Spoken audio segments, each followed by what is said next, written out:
A windy day today. Look at the trees. Are you through already? Yeah, thank you.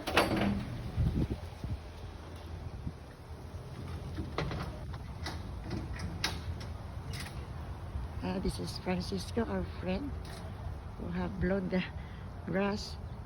Plenty of... Okay, see you next week. Yeah, did you get your money? Huh? Did you get your money? Yeah, I got. Yeah. Thank you, Francisco. Thank you so much. This is our friend, Francisco. He Who's helped this? us blow the falling leaves here in our place. Okay. See you. Okay, see you. Bye-bye. Bye-bye. Drive safely. Enjoy your weekend. All right. Yeah.